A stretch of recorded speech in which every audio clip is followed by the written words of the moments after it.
Xin chào các bạn đã trở lại với kênh Cô Ba Bình Dương.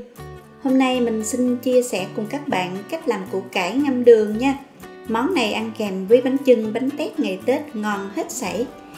Tiện dụng mà lại dễ ăn nữa. Sau Tết ăn trong bữa ăn thường ngày cũng rất ngon. Cách làm đơn giản nhưng khá đặc biệt. Với những nguyên liệu cơ bản nhất mà chắc chắn gia đình nào cũng có sẵn trong bếp, lại cho ra thành phẩm củ cải ngon, giòn, vị đậm đà, màu sắc hấp dẫn và đặc biệt là bảo quản được rất lâu để dùng dần mà chất lượng vẫn không thay đổi.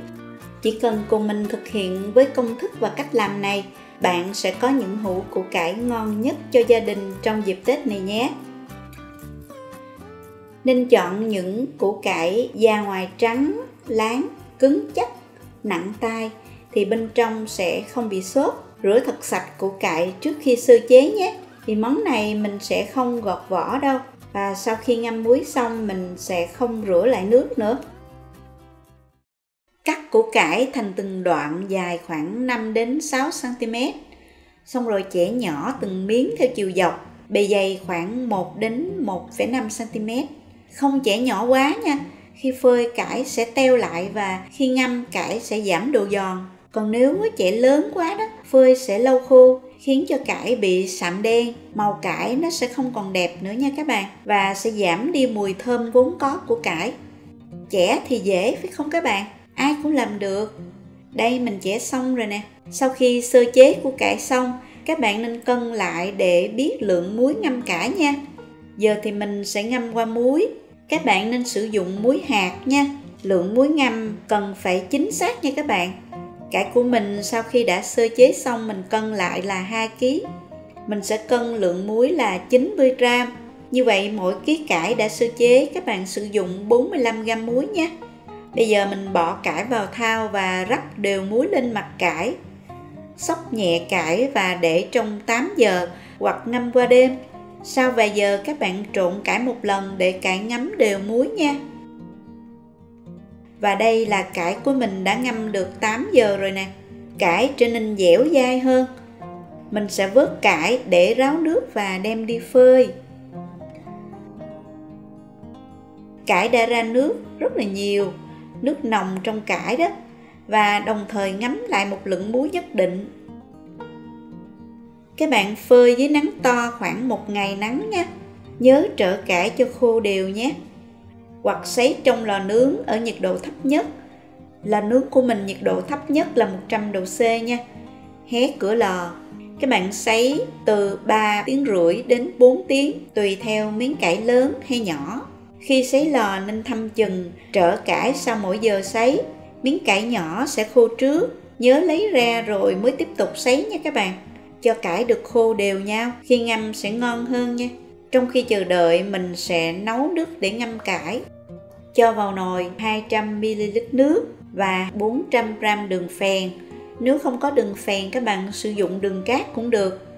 Mở lửa vừa và khuấy nhẹ cho đường tan. Xong rồi giảm lửa nhỏ cho nước sôi và đường tan hết. Tắt bếp luôn và chờ cho nước đường nguội nhé. Khi nguội thì đường sánh lại như vậy nè các bạn. Và đây là cải đã được sấy xong. Nước khô như vậy là được. Lưu ý không khô quá, cải sẽ bị dai. Cũng không phơi còn ướt quá, cải sẽ không ngấm đều nước ngâm nhé các bạn. Cải phơi xong phải có màu trắng ngà như vậy nè, không bị thâm đen. Nếu không có lò sấy, các bạn nên xem dự báo thời tiết, phơi trong nắng to để cải đạt chất lượng tốt nhất nha. Bây giờ cho cải vào hũ đựng nè. Hũ cũng phải sạch nha các bạn. Bạn nào ăn trong thời gian ngắn có thể cho tỏi ớt vào chung. Phần này cũng phải rửa sạch và ngâm muối loãng. Phơi héo rồi mới cho vào nhé. Nếu làm nhiều để dành dùng lâu, không nên cho tỏi ớt vào chung nhé. Và bây giờ cho hết lượng nước đường đã nguội vào luôn. Trộn nhẹ cho cải ngấm đều nước đường. Không cần phải ém hoặc đè cải gì cả. Đậy kín nắp và để nhiệt độ phòng. Đợi 1 tuần sau cải mới thấm mà ngon nha các bạn. Lượng muối đủ mặn cộng với lượng đường gần bảo hòa giúp cải không bị hư trong quá trình bảo quản. Để được rất lâu cải vẫn thơm ngon các bạn nhé. Và đây là thành phẩm cải của mình đã được 1 tuần rồi, mình sẽ thử thôi các bạn ơi. Khi ăn gấp cải ra phần đủ dùng, trộn thêm tỏi ớt vào nữa cho thơm nè. Các bạn nhìn nè, sau 1 tuần củ cải đã hút nước ngâm, nở ra, nhìn miếng cải bóng và có màu vàng nhẹ như vậy nè.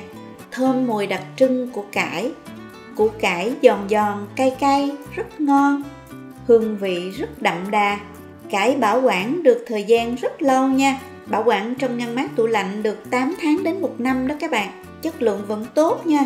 Chúc các bạn làm hũ cải ngâm thật ngon cho gia đình trong dịp Tết này nhé. Nếu thích video, nhớ bấm like, chia sẻ cho bạn bè và người thân. Hãy bấm đăng ký và bấm vào cái chuông để xem những video mới nhất nha. Cảm ơn các bạn đã đồng hành và ủng hộ kênh Cô Ba Bình Dương. Xin chào và hẹn gặp lại.